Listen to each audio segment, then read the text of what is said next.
ഈശ്വരേറ്റവും പ്രിയപ്പെട്ടവരെ, തിരുഷ്ടം വീഡിയോയിലേക്ക് സ്വാഗതം. ജീവിതം ദൈവാനുഭവപൂർണമായിട്ട് മാറണം.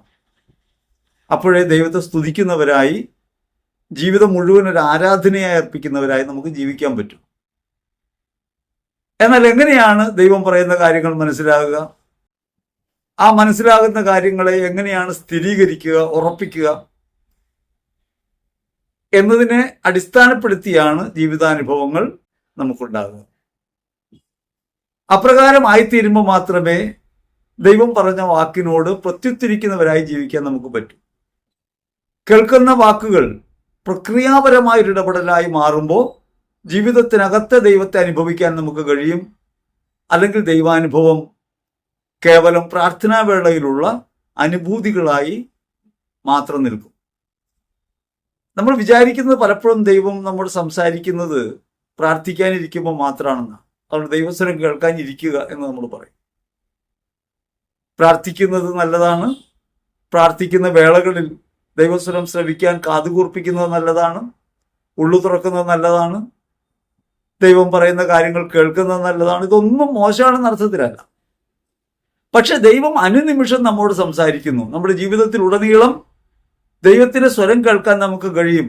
അപ്രകാരം ജാഗ്രതായ അവസ്ഥയിലേക്ക് നമ്മെ എത്തിക്കുന്നതിനാണ് പ്രാർത്ഥനകൾ വാസ്തവത്തിൽ ഉപകരിക്കേണ്ടത്.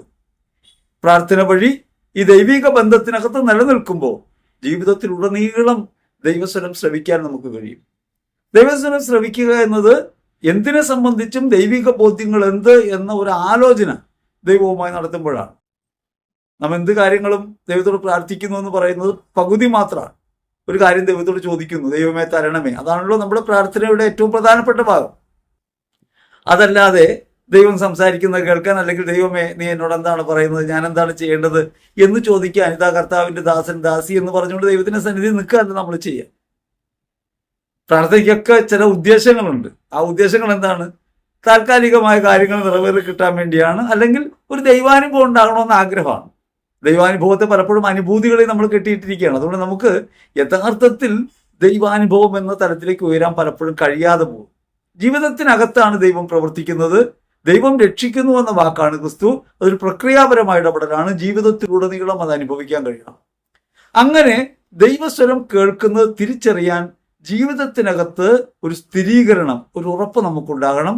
ആ സ്ഥിരീകരണത്തിന് വേണ്ടി നമ്മെ തന്നെ നമ്മൾ എടുത്തു വെക്കണം. ആ സ്ഥിരീകരണത്തിലൂടെ നമുക്ക് ലഭിക്കുന്ന ബോധ്യങ്ങളാണ് ദൈവത്തെ സ്തുതിക്കാൻ നമ്മെ പ്രാപ്തരാക്കി മാറ്റുക. വിശുദ്ധ ലൂക്കാ സുവിശേഷത്തിൽ 1-ാം അധ്യായത്തിൽ 39 മുതൽ 47 വരെ തിരുവചനങ്ങൾ വായിക്കുമ്പോൾ നമുക്ക് ഇക്കാര്യം ബോധ്യമാവും. മറിയത്തോട് ദൈവദൂതൻ യേശുവിന്റെ ജനനത്തെക്കുറിച്ച് അറിയിക്കുന്നു. കന്യക ഗർഭം ധരിച്ച് ഒരു പുത്രനെ പ്രസവിക്കും എന്ന യെശയ്യാ പ്രവചനം 7:14 മറിയത്തോട് പറയുന്നു. അപ്പോൾ മറിയത്തിന് ദൈവത്തിന്റെ വാക്ക് മനസ്സിലാകുന്നു. അവളത് ഹൃദയത്തിൽ സ്വീകരിക്കുന്നു, സമ്മതം കൊടുക്കുന്നു. ഇതാ കർത്താവിന്റെ ദാസി, നിന്റെ വാക്ക് എന്നിൽ നിറവേറട്ടെ. പ്രഥമമായി ദൈവം നമ്മോട് പറയുന്ന കാര്യങ്ങൾ കേൾക്കുമ്പോൾ ദൈവത്തിന് ഇഷ്ടം നിറവേറട്ടെ എന്ന മനോഭാവത്തോടെ സ്വയം സമർപ്പിക്കേണ്ടതുണ്ട് എന്ന പാഠമാണ് മറിയം അവിടെ നമുക്ക് നൽകുക. ദൈവം നമ്മോട് സംസാരിക്കുന്നത് നിരവധി മാർഗങ്ങളിലൂടെയാണ്. ജീവിതാനുഭവങ്ങളിലൂടെ, സന്ദർഭങ്ങളിലൂടെ എല്ലാം സംസാരിക്കുന്നുണ്ട്. അങ്ങനെ ദൈവം സംസാരിക്കുമ്പോൾ അത് ഹൃദയത്തിനകത്ത് സ്വീകരിക്കാനും ദൈവമേ നിന്റെ വാക്ക് നിറവേറട്ടെ എന്ന് പറയാനും നമുക്ക് കഴിയണമെങ്കിൽ വിശുദ്ധ ഗ്രന്ഥത്തിലേക്ക് നമുക്ക് നോക്കാൻ പറ്റണം. ഏത് ജീവിത സന്ദർഭത്തെയും വിശുദ്ധ ഗ്രന്ഥവുമായി കൂട്ടിയിണക്കുന്ന ഒരു ആലോചന നമ്മുടെ ഹൃദയത്തിൽ ഉണ്ടാവണം. അതാണ് പ്രഥമമായ ഭാഗം. പ്രാർത്ഥന ഉപകാരപ്പെടുന്ന അവിടെയാണ്. ജീവിത സന്ദർഭങ്ങളെ വിശുദ്ധ ഗ്രന്ഥവുമായി ചേർത്ത് വയ്ക്കാൻ, ദൈവത്തിന്റെ ആലോചനകളുമായി ചേർത്ത് വയ്ക്കാൻ നമുക്ക് കഴിയണം. ആ ദൈവിക ആലോചനയോട് ചേർത്ത് വയ്ക്കുമ്പോഴാണ് നമുക്ക് സമ്മതം കൊടുക്കാൻ പറ്റുക. നമുക്ക് ഒരു കഷ്ടാനുഭവം ഉണ്ടാവും. കർത്താവ് പറയാണ്, ഇത് നിനക്ക് ഒരു ഉയർച്ചയിലേക്കുള്ള വഴിയാണ്, അല്ലെങ്കിൽ നിന്നെ തന്നെ കൊടുക്കാനുള്ള വഴിയാണ്. നിന്നെ ഇങ്ങനെ സമർപ്പിക്കുക വഴി നിനക്ക് ദൈവാനുഭവം ഉണ്ടാവും എന്ന് ദൈവം നമ്മോട് പറയുന്നത് എവിടെയാണ്? അത് വിശുദ്ധ ഗ്രന്ഥത്തിലാണ്. സഹനം ഒരു മോക്ഷമാർഗമാണെന്ന് പറയുന്നത് വിശുദ്ധ ഗ്രന്ഥത്തിലാണ്. അപ്പോഴാണ് സഹനത്തെ സ്വീകരിക്കാൻ പറ്റുക. വരുന്നൊരു സഹനമാണ്. സഹനം സംസാരിക്കുന്നു. സഹനം എങ്ങനെ സംസാരിക്കും? വിശുദ്ധ ഗ്രന്ഥവുമായി കൂട്ടിയിണക്കി സംസാരിക്കും. അപ്പോഴാണ് കഷ്ടത സഹനശീലം, സഹനശീലം ആത്മധൈര്യം, ആത്മധൈര്യം പ്രത്യാശ എന്ന ഈ വഴി നമുക്ക് മനസ്സിലാകുക. അല്ലെങ്കിൽ ക്രിസ്തുവിന്റെ സഹനം മനസ്സിലാകുക. അങ്ങനെ മനസ്സിലാകുമ്പോൾ മാത്രമേ നമുക്കൊരു സഹനത്തെ സ്വീകരിക്കാൻ പറ്റൂ. നമുക്ക് അത്ഭുതകരമായ ഒരു നന്മ ഉണ്ടാവും, ഒരു ഭൗതിക നേട്ടം ഉണ്ടാവും. ആ ഭൗതിക നേട്ടം ഉണ്ടാകുമ്പോൾ ഈ ഭൗതിക നേട്ടവുമായി പിന്നെ നമ്മൾ ആലോചിക്കാറില്ല, പ്രാർത്ഥിക്കേണ്ട ആവശ്യമില്ല, പിന്നെ കാര്യം നടന്നല്ലോ. അങ്ങനെയല്ല, ആ ഭൗതിക നേട്ടവും ഈ വിശുദ്ധ ഗ്രന്ഥത്തിലെ തിരുലിഖിതങ്ങളുമായി എങ്ങനെയാണ് ഒരു ബന്ധത്തിലേക്ക് വരുന്നതെന്ന് ആലോചിക്കണം. അവിടെയാണ് നിനക്കുണ്ടായ നേട്ടം നിനക്കുള്ളതല്ല, അത് മറ്റുള്ളവർക്ക് വേണ്ടിയുള്ളതാണ്. ഈ നേട്ടം താൽക്കാലികമാണ്, ഇത് നിലനിൽക്കുന്നതല്ല. നിലനിൽക്കുന്നൊരു നിത്യനഗരമുണ്ട്. ആ നിത്യനഗരത്തിലേക്കുള്ള യാത്രയ്ക്ക് അനുകൂലമാകണമെങ്കിൽ, അല്ലെങ്കിൽ സ്വർഗത്തിൽ നിക്ഷേപം ഉണ്ടാകണമെങ്കിൽ ഈ ഭൗതിക നേട്ടത്തെ വിനിയോഗിക്കാൻ പഠിക്കണം എന്ന കാര്യം എവിടെയാണുള്ളത്? അത് വിശുദ്ധ ഗ്രന്ഥത്തിലാണ്. അപ്പൊ ഒരു ആലോചന ഉണ്ടാവും. അപ്പൊ അങ്ങനെ ഒരു ആലോചന ഉണ്ടായാൽ, വിശുദ്ധ ഗ്രന്ഥവുമായി ബന്ധപ്പെട്ട ഒരു ആലോചന ഉണ്ടായി, ദൈവത്തിന്റെ ഇഷ്ടം നിറവേറട്ടെ, ദൈവമേ നീ പറയുന്നതാണ് ശരി, നിന്റെ ഇഷ്ടം നിറവേറട്ടെ എന്ന് പറയാൻ കഴിഞ്ഞാൽ അടുത്ത പടി നാം ചവിട്ടുന്നില്ല, അവിടെ നിൽക്കാം. അടുത്ത പടി ചവിട്ടിയാൽ മാത്രമേ നമുക്കിത് അനുബോധനത്തിലേക്ക് വരൂ. അത് അല്ലെങ്കിൽ ഒരു ആലോചനയായിട്ട് ഹൃദയത്തിലിരിക്കും. പലർക്കും നന്മ ചെയ്യണമെന്ന് ആഗ്രഹമുണ്ട്, അതൊരു ആലോചനയായിട്ട് ഇരിക്കുകയാണ്, ഭരണത്തിൽ തന്നെ ഇരിക്കുകയാണ്, അത് എടുത്തിട്ടില്ല. നമുക്ക് സാമ്പത്തികമായ ഒരു ഉയർച്ച ഉണ്ടായി, എല്ലാവരെയും സഹായിക്കേണ്ടതാണ് എന്ന് ഹൃദയത്തിൽ തോന്നലുണ്ടായി. ആ തോന്നൽ നമ്മൾ ഒരു ആലോചനയാക്കി മാറ്റിവെക്കും. ആലോചനകളൊക്കെ അവിടെ ഇരിക്കും, ആള് വേറെ വഴിക്ക് പോവുകയും ചെയ്യും. ഇത് പ്രവർത്തന ഭാഗത്തിലേക്ക് എത്തണമെങ്കിൽ എന്ത് വേണം? അവിടെ ഒരു സ്ഥിരീകരണം ലഭിക്കണം, ജീവിതാനുഭവത്തിനകത്ത് അത് അനുഭവപ്പെടണം. മറിയം തിടുക്കത്തിൽ യാത്ര പുറപ്പെട്ടു എന്ന് പറയുന്നത്, ദൈവം പറഞ്ഞ വാക്ക് കേട്ടു, ദൈവത്തിന് സമ്മതം കൊടുത്തു, എന്നിട്ട് തിടുക്കത്തിൽ യാത്ര പുറപ്പെടാണ്. മറിയത്തിൽ യേശു ഉരുവാകുന്നത് പരിശുദ്ധാത്മാവിന്റെ പ്രവർത്തനം വഴിയാണ്. അത് ദൈവദൂതൻ പറയുമ്പോൾ സംഭവിക്കുന്നുണ്ട്. അപ്രകാരം സംഭവിക്കുന്ന മറിയം കാര്യം നിറവേറിയതാണ്, എങ്കിലും യാത്ര തുടരുകയാണ്. കാരണം ഇത് സംഭവിക്കുന്ന സമയത്ത് ദൈവദൂതൻ ഒരു കാര്യം പറയുന്നുണ്ട്, നിന്റെ ചാർച്ചക്കാരി എലിസബത്ത്, വൃദ്ധയായ എലിസബത്ത് ഗർഭിണിയാണ്. ഉടനെ തന്നെ മറിയം തിടുക്കത്തിൽ ഈ മലമ്പ്രദേശത്തേക്ക് യാത്രയാകുകയാണ്. 150 കിലോമീറ്ററോളം ദൂരം പിന്നിട്ട് വേണം ഈ സ്ഥലത്തേക്ക് പോകാൻ. അത് യുവത്വത്തിലേക്ക് പ്രവേശിക്കുന്ന ഒരാളെ സംബന്ധിച്ച് അത്ര എളുപ്പമുള്ള കാര്യമല്ല. ഒരു പെൺകുട്ടി, യുവത്വത്തിലേക്ക് പ്രവേശിക്കുന്ന ഒരു പെൺകുട്ടി ഒരു 150 കിലോമീറ്റർ യാത്ര ചെയ്ത് ഒരാളെ കാണാൻ പോവുക ഇന്നത്തെ നിലയ്ക്ക് നമുക്ക് ചിലപ്പോൾ പരിഗണിക്കാൻ പറ്റിയേക്കും. വാഹന സൗകര്യമുണ്ട്, യാത്രാ സൗകര്യമുണ്ട്. ഇത് യൂദയിലെ മലമ്പ്രദേശത്തേക്ക് പോകുന്നതെന്ന് വെച്ചാൽ 2000 വർഷങ്ങൾക്ക് മുമ്പ് യാത്രാ സൗകര്യങ്ങളൊന്നും ഇല്ലാത്തൊരു കാലത്താണ്. അവിടെ ഈ എലിസബത്തിനെ സന്ദർശിക്കുന്ന ഇടത്ത് ഒരു പള്ളി ഇന്നുണ്ട്. ആ പള്ളിയുടെ മുൻപിൽ മറിയം ചിറകുള്ള ഒരു കഴുതപ്പുറത്ത് യാത്ര ചെയ്യുന്നതായിട്ട് ചിത്രീകരിച്ചിട്ടുണ്ടെന്നാണ് ഞാൻ കേട്ടിട്ടുള്ളത്, കണ്ട കാര്യമല്ല. അപ്പൊ അങ്ങനെ വളരെയധികം പ്രയാസകരമാകുന്ന ഒരു യാത്രയ്ക്ക് മറിയം പുറപ്പെടുകയാണ്. മറിയം എന്തിനാണ് എലിസബത്തിനെ കാണാൻ പോകുന്നത്? രസകരമായൊരു കാര്യം, 2 തരം വെർഷനാണ് നമുക്ക് കാണാൻ പറ്റും. ഒരു ഭാഗത്ത് പറയുന്നത് മറിയം എലിസബത്തിനെ ശുശ്രൂഷിക്കാൻ പോയെന്നാണ്. അത് ഒരു തെറ്റായ വ്യാഖ്യാനം എന്ന നിലയ്ക്ക് തള്ളിക്കളയുകയല്ല, പക്ഷേ എനിക്കൊരിക്കലും അംഗീകരിക്കാൻ പറ്റാത്തൊരു കാര്യമാണ്. കാരണം ഗർഭവതിയാകുന്ന ഒരു പെൺകുട്ടി വൃദ്ധയായ എലിസബത്തിനെ ശുശ്രൂഷിക്കാൻ പോകുന്നു എന്ന് പറയുന്നത് ഒട്ടും ചേർച്ചയുള്ള ഒരു കാര്യമല്ല. ഗർഭത്തിന്റെ ഏറ്റവും പ്രയാസകരമായ ഘട്ടം വരുന്നത് ആദ്യകാലത്താണ്, പിന്നെ അവസാന ഘട്ടത്തിൽ. എൻബിറ്റുവിനാകുമ്പോൾ കുറച്ചൊക്കെ ആശ്വാസത്തിലേക്കാവും. പക്ഷെ തുടക്ക സമയം എന്ന് പറഞ്ഞാൽ ഒരു പെൺകുട്ടിയുടെ ജീവിതത്തിനകത്ത് വരാവുന്ന ഏറ്റവും ക്ലേശകരമായ സാഹചര്യങ്ങളാണ്. നമുക്കറിയാലോ, വൊമിറ്റിംഗ് അടക്കം ഉണ്ടാകുന്ന, ഒരു ഗന്ധം പോലും സ്വീകരിക്കാൻ പറ്റാത്ത ഒരു കാലമാണ് ഈ ഗർഭത്തിന്റെ ആദ്യ നാളുകൾ. അത്തരത്തിൽ ഏറ്റവും അരിഷ്ടതയുള്ള ഒരു സമയത്ത് ഒരു പെൺകുട്ടി തനിച്ച് വൃദ്ധയായ എലിസബത്തിനെ കാണാൻ വേണ്ടി പോകുന്നു, ശുശ്രൂഷിക്കാൻ പോകുന്നു എന്ന് പറയുന്നത് എന്നെ സംബന്ധിച്ച് ഒട്ടും ദഹിക്കാത്തൊരു കാര്യമാണ്. ഒരു സ്ത്രീപക്ഷത്ത് നിന്ന് ഞാൻ ആലോചിക്കും, എനിക്കൊരിക്കലും അത് അംഗീകരിക്കാൻ കഴിയുന്നില്ല. എളുപ്പമുള്ള കാര്യമല്ല. പക്ഷെ മറിയം എന്തിനാ പോകും? അവിടെയാണ് മറ്റൊരു കാര്യം എൻ്റെ ഉള്ളിൽ തോന്നിയത്. അത് പ്രധാനമായും മറിയം പോകുന്നത് ഈ ദൂതൻ പറഞ്ഞ കാര്യം ഉറപ്പിക്കാനാണ്. ദൂതൻ എന്നോടൊരു കാര്യം പറഞ്ഞു, ദൈവത്തിന്റെ സ്വരമാണെന്ന് കേട്ടു, ഞാനത് അംഗീകരിച്ചു. ഞാനത് അംഗീകരിക്കുകയും സ്വയം സമർപ്പിക്കുകയും ചെയ്തു കഴിയുമ്പോഴും ഈ പറഞ്ഞതൊക്കെ നടക്കുന്നു എന്ന് എനിക്ക് ബോധ്യമുണ്ടാകണമെങ്കിൽ അതെൻ്റെ ജീവിതത്തിനകത്ത് ഇടപെടുന്നൊരു കാര്യമാണ്. കേവല വിശ്വാസി എന്നാൽ പോരാ, ജീവിതത്തിനകത്ത് പ്രവർത്തിക്കണം. അവിടെയാണ് മറിയം എലിസബത്തിനെ കാണാൻ പോകുന്നത്. അത് സഹായിക്കാനായിട്ടാണെന്നല്ല, എനിക്ക് തോന്നിയിട്ടുള്ളത് അത് നിശ്ചയമായിട്ടും എലിസബത്തിനെ കണ്ടത് ഉറപ്പിക്കാൻ വേണ്ടിയാണ്. വൃദ്ധയായ എലിസബത്ത് ഇപ്രകാരം ഗർഭവതിയായിട്ടുണ്ടെങ്കിൽ ദൂതൻ പറഞ്ഞ പരിശുദ്ധാത്മ പ്രവർത്തനം തന്നിൽ സംഭവിച്ചിട്ടുണ്ടെന്നും അത് ദൈവിക പ്രവൃത്തിയാണെന്നും ഉറപ്പിക്കാൻ കഴിയും. നമ്മൾ ഏതൊരു സന്ദേശം കേട്ടാലും ആ സന്ദേശം കേൾക്കുന്ന സമയത്ത് നമുക്ക് സ്വീകാര്യമാണ്, നമ്മളത് അംഗീകരിക്കുന്നുണ്ട്. പക്ഷെ പിന്നീട് നമ്മളത് കൈവിട്ട് കളയുന്നുണ്ട്. കാരണം നമുക്ക് ജീവിതത്തിൽ അതിന് ഉറപ്പുണ്ടാകുമ്പോഴാണ് ഈ പറഞ്ഞ കാര്യത്തിന് തുടർച്ച ഉണ്ടാകുക, അല്ലെങ്കിൽ അത് അനുഭവപരതയിലേക്ക് പ്രവേശിക്കാതെ പോകും. ഒരു നന്മ ചെയ്യാനുള്ള അവസരമാകട്ടെ, ശുശ്രൂഷ മനോഭാവം ഉണ്ടാകട്ടെ എന്ന് കരുതിയിട്ടാകാം മറിയം എലിസബത്തിനെ ശുശ്രൂഷിക്കാൻ പോയതാണ് എന്ന ഭാഷയുണ്ടാകുന്നത്. പക്ഷെ അത് സ്വാഭാവികമല്ല, അത് പ്രയോഗപരമായി സാധ്യമായൊരു കാര്യമാണെന്ന് തോന്നുന്നില്ല. അപ്പൊ മറിയം പോയത് യഥാർത്ഥത്തിൽ എലിസബത്തിനെ കണ്ടത് ഉറപ്പിക്കാനാണ്. അങ്ങനെ എലിസബത്തിന് മുമ്പിൽ ചെല്ലും.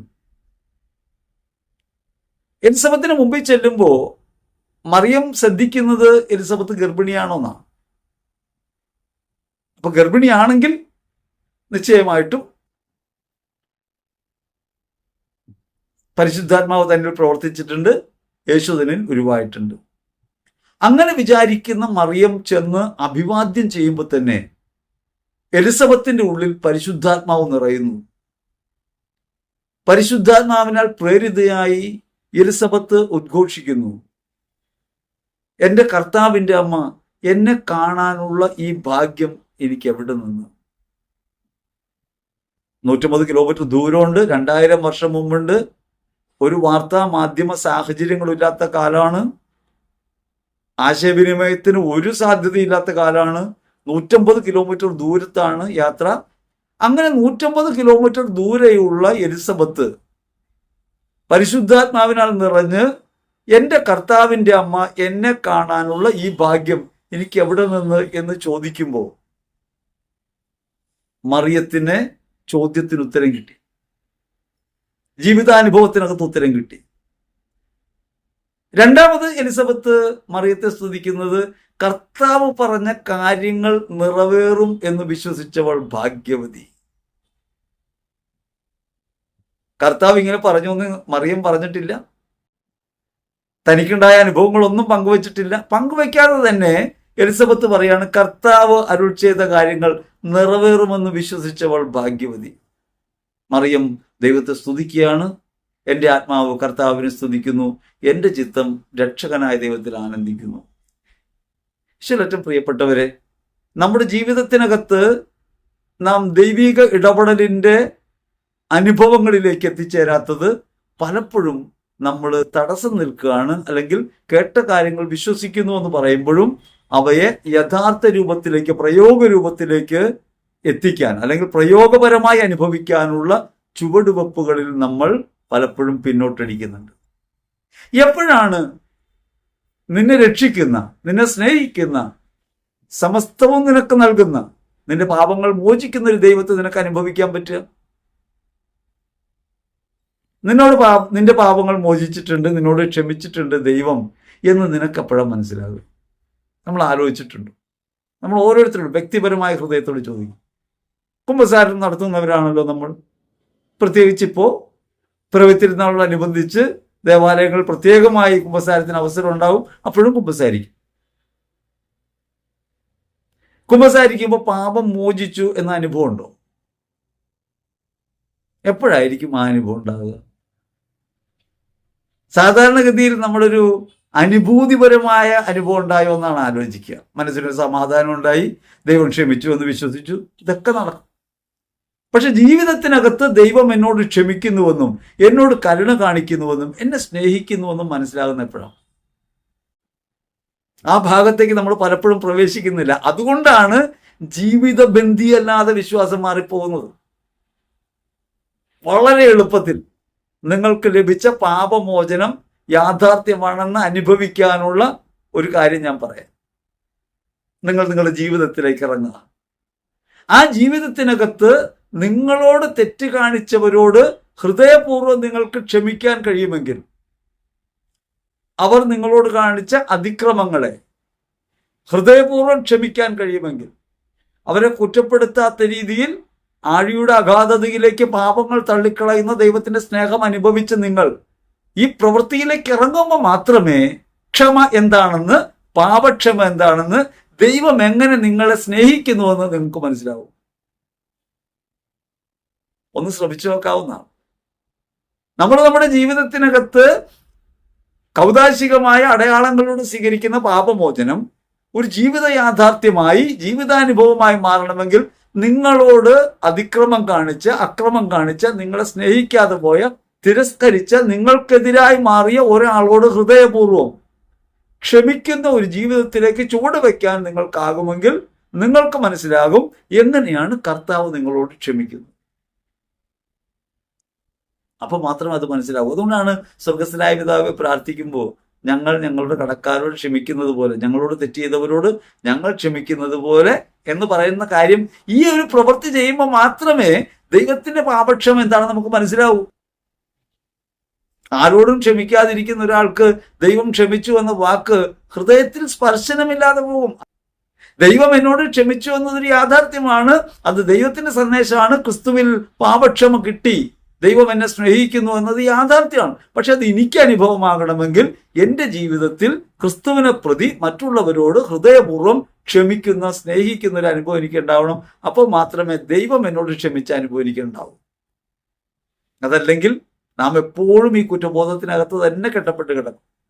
അതുകൊണ്ടാണ് പാപം പറഞ്ഞു കഴിഞ്ഞിട്ടും, ഏറ്റു പറഞ്ഞിട്ടും, അനുതപിച്ചിട്ടും, പാപവിമോചനം ലഭിച്ചിട്ടും വീണ്ടും അതേ പാപം നമ്മുടെ അകത്തുണ്ടെന്ന ബോധ്യത്തിൽ നമ്മൾ ഹൃദയത്തിൽ മുറിവേറ്റവരായി ജീവിക്കുന്നത്. മറിയം പോകുന്നത്, എലിസബത്തിനെ കാണാൻ പോകുന്നത് എലിസബത്തിനെ ശുശ്രൂഷിക്കാനാണ് എന്നല്ല, ശുശ്രൂഷിക്കാനാണ് എലിസബത്തിന്റെ അടുത്തേക്ക് പോകുന്നത് എന്ന ഭാഷ്യം ഒരു ഭാഗത്ത് നിൽക്കുമ്പോൾ മറുഭാഗത്ത് അതൊരു സ്ഥിരീകരണത്തിന് വേണ്ടിയാണെന്ന കാര്യം ഓർക്കണം. മറിയം എലിസബത്തിനെ കാണുന്നതിലൂടെ ദൂതൻ തന്നോട് മൗതികമായി പറഞ്ഞ കാര്യങ്ങൾ, മിസ്റ്റിക്കലായി പറഞ്ഞ കാര്യങ്ങൾ ഒരു യാഥാർത്ഥ്യത്തിലേക്ക് പ്രവേശിക്കുന്നു. അത് യാഥാർത്ഥ്യമായിട്ട് ഭൗതിക യാഥാർത്ഥ്യത്തിനകത്ത് അനുഭവിക്കാൻ പറ്റുന്നു. മറിയം അനുഭവിച്ച ഈ പറഞ്ഞ ഉത്കർഷം, അതുകൊണ്ടാണ് ദൈവത്തെ സ്തുതിക്കാൻ മറിയത്തിന് കഴിയുന്നത്. ആ അനുഭവത്തിലേക്ക് നമ്മൾ പ്രവേശിക്കാൻ കഴിയണമെങ്കിൽ നമ്മുടെ ജീവിതവും ഇപ്രകാരം മറിയത്തെ പോലെ മറ്റുള്ളവരുടെ ജീവിതത്തിലേക്ക് ഇടപെടുന്ന ഒന്നാക്കി മാറ്റിവെക്കണം. മറ്റുള്ളവരുടെ ജീവിതത്തിനകത്ത് ഈ സ്ഥിരീകരണം ലഭിക്കാനുള്ള ഒരവസരത്തിലേക്ക് നമ്മൾ നമ്മുടെ ചുവടുകൾ വെക്കണം. അപ്പോൾ മാത്രമേ നമുക്ക് വ്യക്തമായി എന്താണ് ദൈവം നമ്മോട് പറഞ്ഞതെങ്കിലും അത് അനുഭവമായി മാറും. സുവിശേഷത്തിലൂടെ ദൈവം നമ്മോട് പറയുന്ന ഏറ്റവും പ്രധാനപ്പെട്ട കാര്യം ദൈവം നമ്മെ സ്നേഹിക്കുന്നു എന്നാണ്. ദൈവം നമ്മെ സ്നേഹിക്കുന്നു എന്നത് ദൈവത്തിന്റെ വാക്കാണ്, അതൊരു യാഥാർത്ഥ്യമാണ്, നമ്മളത് വിശ്വസിക്കുകയും ചെയ്യുന്നു. പക്ഷെ അത് ജീവിതാനുഭവമാകണമെങ്കിൽ, ജീവിതത്തിനകത്ത് ക്രിസ്തു നമ്മെ സ്നേഹിക്കുന്ന അനുഭവത്തിലേക്ക് നമുക്ക് ഉയരാൻ കഴിയണമെങ്കിൽ എന്ത് ചെയ്യണമെന്ന് റോമർ ലേഖനം 12-ാം അധ്യായം 9-ാം തിരുവചനം പറയുന്നു. നാം കേട്ട ഈ വചനത്തെ, അല്ലെങ്കിൽ നാം ശ്രവിച്ച ഈ സന്ദേശത്തെ ഹൃദയത്തിനകത്ത് സ്വീകരിച്ചുകൊണ്ട് നാം ജീവിത ബന്ധങ്ങളിലേക്ക് ഇറങ്ങണം. ജീവിത ബന്ധങ്ങൾ എങ്ങനെയാകണം? ജീവിത ബന്ധങ്ങൾ നമ്മെ ദൈവം മറ്റുള്ളവർക്ക് കൊടുക്കുന്നതായിട്ട് അനുഭവത്തോടെ ഇറങ്ങണം. നമ്മെ ദൈവം മറ്റുള്ളവർക്ക് വേണ്ടി നൽകിയിട്ടുള്ള സമ്മാനമാണ് എന്ന ബോധ്യത്തോടെ,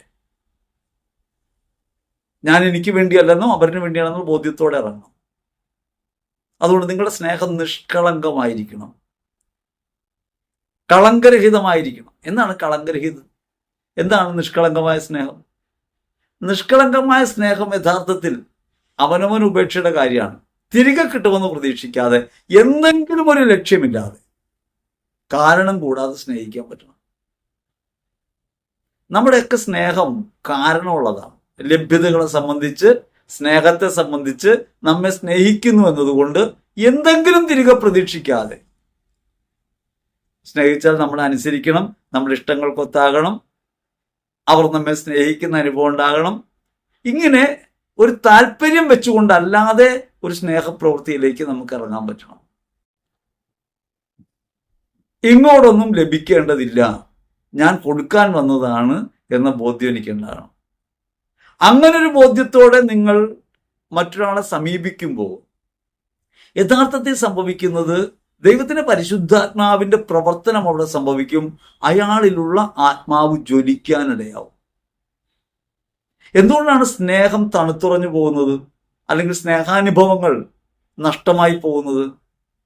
എല്ലാം ഡിമാൻഡിങ് ആണ്. നമ്മളെ സ്നേഹിക്കണമെന്ന താല്പര്യമാണ്. നമ്മളൊരാളെ സ്നേഹിക്കുന്നു എന്ന് പറയുമ്പോൾ യഥാർത്ഥത്തിൽ നാം പറഞ്ഞുകൊണ്ടിരിക്കുന്നത് എന്നെ സ്നേഹിക്കുമെന്നാണ്. അങ്ങനെയല്ലെന്നൊന്ന് ആലോചിച്ച് നോക്ക്. ഏത് ബന്ധങ്ങൾക്കകത്ത് നാം നിലനിൽക്കുന്നത് ഒരു തിരികെ കിട്ടുമെന്ന പ്രതീക്ഷയിലാണ്. പരിഗണന ലഭിക്കുമെന്ന്, അംഗീകാരം ലഭിക്കുമെന്ന്, സ്നേഹം ലഭിക്കുമെന്ന്, വാത്സല്യം ലഭിക്കുമെന്ന്, എന്തെങ്കിലുമൊക്കെ ഭൗതികമായിട്ടോ മാനസികമായിട്ടോ ലഭിക്കുമെന്ന് താല്പര്യം പുറകെ വെച്ചുകൊണ്ടാണ്. ആ താല്പര്യം ഉപേക്ഷിച്ച് ഒന്നിനെ പ്രതിയുമല്ലാതെ ദൈവം എന്നെ അയച്ചിട്ടുള്ളത് അവരെന്നെ സ്നേഹിക്കാനാണ് എന്ന ഒരു കാരണത്താൽ, അല്ലെങ്കിൽ ക്രിസ്തു എന്നെ സ്നേഹിച്ചു എന്ന ഒരേ ഒരു കാരണത്താൽ, അതാണല്ലോ നാം കേട്ട വചനം, ക്രിസ്തു എന്നെ സ്നേഹിച്ചു എന്ന ഒരേ ഒരു കാരണത്താൽ അവനെ ഞാൻ സ്നേഹിക്കാൻ തുടങ്ങുമ്പോൾ എൻ്റെ സ്നേഹം അവരനിൽ പരിശുദ്ധാത്മാവിന്റെ നിറവുണ്ടാകും. അപ്പോ നിശ്ചയമായിട്ടും അയാളുടെ ഹൃദയം ഉയരുന്നത് ദൈവത്തിലേക്കാണ്. അപ്പോഴാണ് നമുക്കത് നമ്മളെ ദൈവം സ്നേഹിക്കുന്നത് നമുക്ക് അനുഭവമാകുന്ന അപ്പോഴാണ്. ദൈവം നമ്മെ സ്നേഹിക്കുന്ന അനുഭവമാകുന്നത് മലമുകളിൽ ഒറ്റയ്ക്കിരുന്ന് പ്രാർത്ഥിക്കുമ്പോഴല്ല, മറ്റൊരാളെ ദൈവത്തെ പ്രതി സ്നേഹിക്കാൻ തുടങ്ങുമ്പോഴാണ് ദൈവം നമ്മെ സ്നേഹിക്കുന്ന അനുഭവം നമുക്കുണ്ടാകുക. ഈ കാര്യം നമ്മൾ തിരിച്ചറിയണം. മനുഷ്യരല്ല നമ്മളെ സ്നേഹിക്കുന്നത്, നമ്മളെ ദൈവമാണ് സ്നേഹിക്കുന്നത്. മനുഷ്യരെ നമ്മളാണ് സ്നേഹിക്കുന്നത്. മനുഷ്യരെ നമ്മൾ സ്നേഹിക്കുമ്പോൾ ദൈവം നമ്മെ സ്നേഹിക്കുന്ന അനുഭവം നമുക്കുണ്ടാകും. ഇങ്ങനെയല്ലാതെ ദൈവ സ്നേഹാനുഭവത്തിലേക്ക് ഉയരാൻ പ്രായോഗികമായ വഴിയില്ല. മറിയം എലിസബത്തിനെ കാണുമ്പോൾ എലിസബത്തിന്റെ ഉദരത്തിൽ ശിശു കുതിച്ചു ചാടുന്നു, പരിശുദ്ധാത്മാവിനെ അവൾ നിറയുന്നു, ആത്മപ്രേരിതയായിട്ട് അവൾ പറയുന്നു കർത്താവിന്റെ അമ്മ.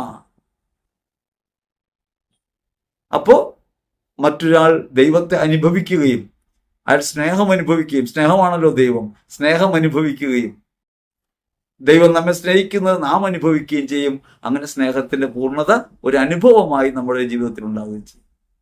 അപ്പൊ സ്നേഹാനുഭവങ്ങൾ ഇല്ലാണ്ടായി പോണതിന്റെ പുറകിലുള്ളത് ദൈവം സ്നേഹിക്കുന്നു എന്ന കാര്യം തിരിച്ചറിയാൻ കഴിയാതെ പോകുന്നത്, ഉള്ളിൽ യേശു ഉള്ളത് തിരിച്ചറിയാൻ കഴിയാതെ പോകുന്നതൊക്കെ ഈ പ്രയോഗ വഴിയിലേക്ക് ചുവട് വെക്കാത്തത് കൊണ്ടാണ്.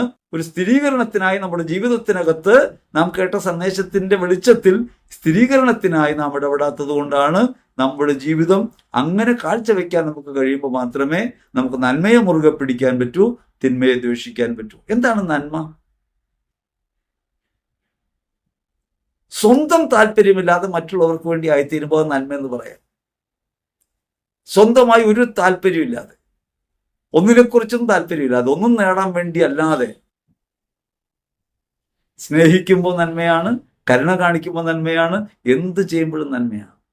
പക്ഷേ സ്വന്തം ഒരു താല്പര്യം വെച്ചുകൊണ്ട് നമ്മളൊരു നന്മ ചെയ്യുമ്പോഴോ ഒരു കാരുണ്യം കാണിക്കുമ്പോഴോ അത് തിന്മയാണ്. പ്രശസ്തിക്ക് വേണ്ടിയാണ് നീ ഒരാളെ ശുശ്രൂഷിക്കുന്നതെങ്കിൽ, ഒരാളെ സഹായിക്കുന്നതെങ്കിൽ, ഒരു നല്ല വാക്കെങ്കിലും തിരികെ കിട്ടുമെന്ന പ്രതീക്ഷയിലാണ് എന്തെങ്കിലും ചെയ്യുന്നതെങ്കിൽ അത് തിന്മയാണ്. നമ്മൾ പോലും അറിയാതെ കുറേയേറെ തിന്മകൾ നമ്മൾ ചെയ്യുന്നുണ്ട്. മാതാപിതാക്കൾ മക്കളെ ശുശ്രൂഷിക്കുന്നത് അവർ തിരികെ അനുസരിക്കുമെന്നും ഭാവിയിൽ അവർ നമ്മളെ കരുതുമെന്നും ഒക്കെ കരുതിയിട്ടാണെങ്കിൽ അതൊരു തിന്മയാണ്. അതൊരു വ്യാപാര സദൃശ്യമായ പ്രവൃത്തി മാത്രമാണ്. അവിടെ ഒരിക്കലും ദൈവത്തിന് സ്നേഹം അനുഭവിക്കാൻ സാധ്യമല്ല. മക്കളെ തന്നിട്ടുള്ള അവരെ ശുശ്രൂഷിക്കാനാണ്. എത്ര കാലം? അവർക്ക് ചിറക് മുളയ്ക്കുന്നത് വരെ. അവരുടെ ഇഷ്ടത്തിലേക്ക്, അവരുടെ സ്വന്തം താല്പര്യത്തിലേക്ക്, സ്വന്തം അഭിപ്രായത്തിലേക്ക് വളരാൻ അവർക്ക് പക്വതയുണ്ടായാൽ അവർക്ക് ആ സ്വാതന്ത്ര്യം അംഗീകരിച്ചു കൊടുക്കാനും നമുക്ക് കഴിയുന്നില്ല.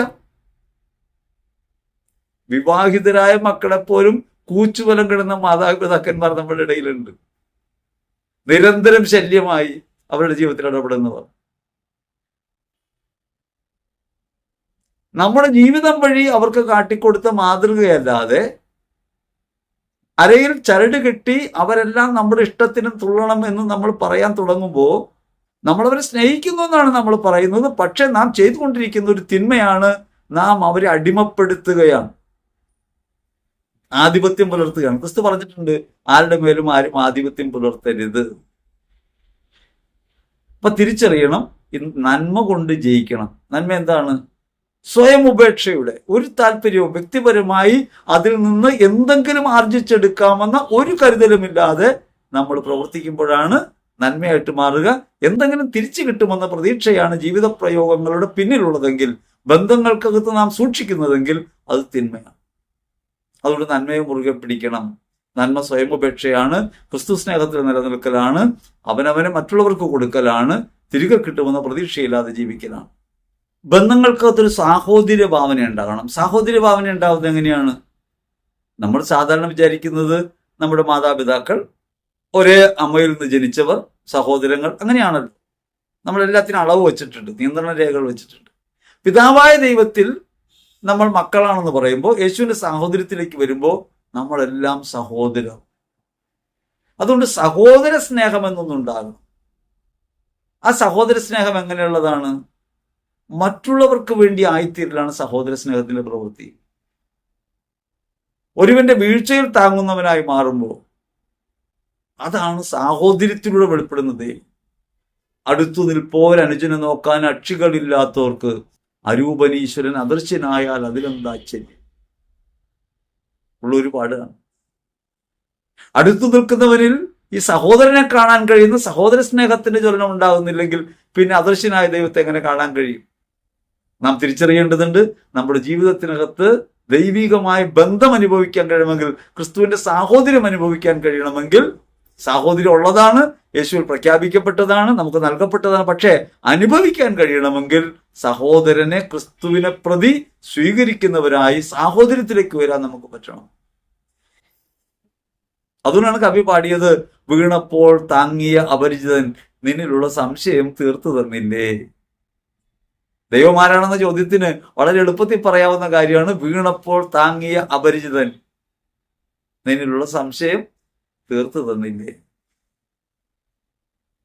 നാം മനസ്സിലാക്കേണ്ടത്, നമ്മുടെ അകത്ത് സാഹോദര്യം എന്നതിന് വളരെ പരിമിതമായ ഇടുങ്ങിയ രേഖകളാണുള്ളത്.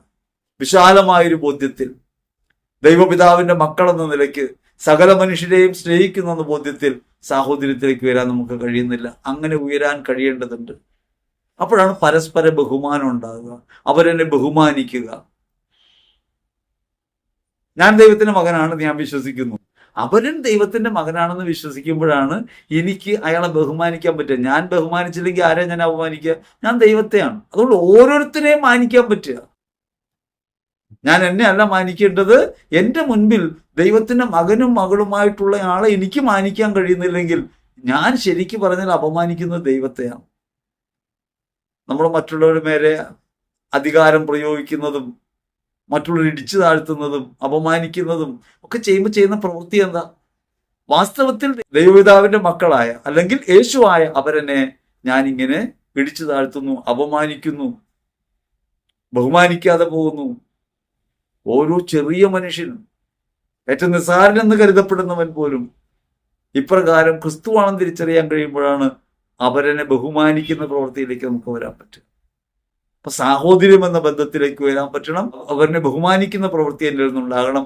അപ്പോ യഥാർത്ഥത്തിൽ ഞാൻ തന്നെയും ക്രിസ്തുവിൽ ഈ അനുഭവത്തിലേക്ക് വരും. ദൈവം എൻ്റെ അകമേ എന്നും ക്രിസ്തുവിൽ എന്നുള്ള ബോധ്യത്തിലേക്ക് വരും.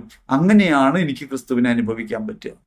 എലിസബത്തിനെ മറിയം സന്ദർശിക്കുമ്പോൾ യഥാർത്ഥത്തിൽ മറിയം അവിടെ ബഹുമാനിതയാകുന്നു. മറിയം തൻ്റെ അകത്തുള്ള ക്രിസ്തുവിനെ തിരിച്ചറിയുന്നു, ദൈവത്തിന്റെ അമ്മയാണെന്ന ബോധ്യത്തിൽ ഉറയ്ക്കുന്നു. അതൊരു ജീവിതാനുഭവമായിട്ട് മാറുന്നു. നേരത്തെ വിശ്വാസം മുഖേന അംഗീകരിച്ച കാര്യം ജീവിതാനുഭവമായിട്ട് മാറുന്നു. ജീവിതാനുഭവമായിട്ട് മാറുമ്പോഴാണ് യഥാർത്ഥത്തിൽ നമുക്ക് ക്രിസ്തുവിൽ പ്രശോഭിക്കാൻ പറ്റുക. ഈശ്വരറ്റം പ്രിയപ്പെട്ടവരെ, നമ്മുടെ ജീവിതത്തെ നമ്മൾ പരിശോധിക്കേണ്ടതുണ്ട്. നമുക്ക് ജീവിതാനുഭവം ഇല്ലാതെ പോകാം. ജീവിതത്തെ വിശ്വാസത്തിൽ നിന്ന് മാറ്റി നിർത്തി രണ്ടായി കാണാനാണ് പലപ്പോഴും നമ്മൾ ശ്രമിക്കുന്നത്. അതുകൊണ്ട് ആത്മീയ വഴി വേറെയാണ്, ഭൗതിക വഴി വേറെയാണ് നമ്മൾ പറയുന്നു. യഥാർത്ഥത്തിൽ ഭൗതികതയിൽ പ്രകാശിക്കുന്ന ഒന്നാണ് ആത്മീയത. ആ ഭൗതികത നിന്റെ സ്വാർത്ഥത്തിന് മാത്രമായി മാറുമ്പോൾ അത് കേവല ഭൗതികതയായിട്ട് മാറുന്നു. ഈ ഭൗതിക ജീവിതത്തിനകത്ത് ക്രിസ്തുവിനെ പ്രകാശിപ്പിക്കാനായി സ്വയം സമർപ്പിതരാകുമ്പോൾ, അവരിന് വേണ്ടിയാണ് നമ്മളെന്ന ബോധ്യം ഉണ്ടാകുമ്പോൾ നിശ്ചയമായിട്ടും ക്രിസ്തു നമ്മിൽ പ്രകാശിക്കുന്നു. നമ്മുടെ ജീവിതം ആത്മീയമായ അനുഭവതലത്തിലേക്ക് വരുന്നു. അതല്ലാതെ കുറുക്കു വഴികളില്ല. കുറുക്കു വഴികളിലൂടെ ഉള്ളതൊക്കെ താൽക്കാലിക അനുഭവങ്ങളാണ്, അനുഭൂതികളാണ്. അവയൊന്നും അനുഭവങ്ങളല്ല. ദൈവം സംസാരിക്കുന്നതായി കണ്ടു, ദൈവിക ദർശനം കണ്ടു, എല്ലാം നല്ലത് തന്നെ, ഒന്നും മോശമല്ല. പക്ഷെ നിങ്ങൾ ആലോചിച്ച് നോക്ക്, ജീവിത പ്രതിസന്ധിക്കകത്ത് ഈ അനുഭൂതികൾ വരുന്നില്ല. ജീവിതത്തിന്റെ യാഥാർത്ഥ്യത്തിലേക്ക് ഇത് വരുന്നില്ല. യാഥാർത്ഥ്യത്തിലേക്ക് വരാത്ത ഒരു അനുഭൂതിയും നിലനിൽക്കില്ല. ഭക്ഷണം നല്ലതാണെന്നറിയാം, ഗന്ധം ആസ്വദിക്കാൻ പറ്റുന്നുണ്ട്, കാഴ്ചയെ കാണാൻ പറ്റുന്നുണ്ട്. കഴിക്കുമ്പോഴല്ലേ അതെനിക്ക് അനുഭവമാകുക. കണ്ട കാഴ്ചയും അനുഭവിച്ച ഗന്ധവും ഒക്കെ കേവലം അനുഭൂതികളായി മാത്രം മാറി നിൽക്കും. ജീവിതത്തിൽ ബന്ധമില്ലാത്തവയായിട്ട് നിൽക്കും. അതിൽ സമ്പൂർണ്ണ ആസ്വാദനം ഉണ്ടാകുന്ന എപ്പോഴാണ്? അവനവനത് സ്വീകരിക്കുമ്പോഴാണ്. അതിന് പരിപൂർണതയിലേക്ക് എത്തുന്ന എപ്പോഴാണ്? അത് അവരിന് വേണ്ടി കൊടുക്കുമ്പോഴാണ്. എൻ്റെ ജീവിതം അവരെൻ്റെതാണെന്ന് തിരിച്ചറിയാൻ, ക്രിസ്തുവിലാണ് ജീവിതത്തിന്റെ മഹത്വം തിരിച്ചറിയാൻ, ക്രിസ്തു എന്നെ സ്നേഹിക്കുന്നു എന്ന അനുഭവത്തിൽ ഹൃദയം എത്തിച്ചേരാൻ, ഒരു അനുഭവതലത്തിലേക്ക് വരാൻ വേണ്ടത് നിശ്ചയമായും അപരോന്മുഖമായ ജീവിതത്തിലാണ്. ഈ അപരോന്മുഖമായ ജീവിതമാണ് നമുക്കുള്ളത്. ചുറ്റുപാടുകൾ, നമ്മുടെ ജീവിത സാഹചര്യങ്ങൾ നമ്മുടെ മുമ്പിലുണ്ട്, നമ്മുടെ ബന്ധങ്ങളുണ്ട്, ഈ ലോകം മുഴുവൻ നമ്മുടെ മുമ്പിൽ നിൽക്കുന്നു. ഈ ലോകത്തേക്ക് നമ്മുടെ ജീവിതം എടുത്തു വയ്ക്കാൻ, ഈ ലോകത്തിന് മുഴുവൻ അനുഭവിക്കാൻ സ്നേഹമായി, സാഹോദര്യമായി, ബഹുമാനം കൊടുക്കുന്നതായി നമ്മുടെ ജീവിതം മാറുമ്പോഴാണ് നമുക്ക് ക്രിസ്തുവിനെ നമ്മിൽ അനുഭവിക്കാൻ പറ്റുക, ദൈവം നമ്മെ സ്നേഹിക്കുന്നത് അനുഭവിക്കാൻ പറ്റുക, ദൈവം നമ്മോട് ക്ഷമിച്ചത് അനുഭവിക്കാൻ പറ്റുക. അങ്ങനെ ഒരു അനുഭവതലത്തിലേക്ക് വരാൻ, ഹൃദയപരമായ ഔന്നത്യത്തിലേക്ക് പ്രവേശിക്കാൻ ഈ ആഗമനകാലത്തിന്റെ ഓരോ നാളുകളും നമ്മെ സഹായിക്കട്ടെ എന്ന് ഹൃദയപൂർവ്വം നമുക്ക് പ്രാർത്ഥിക്കാം. ദൈവം നമ്മെ അനുഗ്രഹിക്കട്ടെ. ആമേൻ.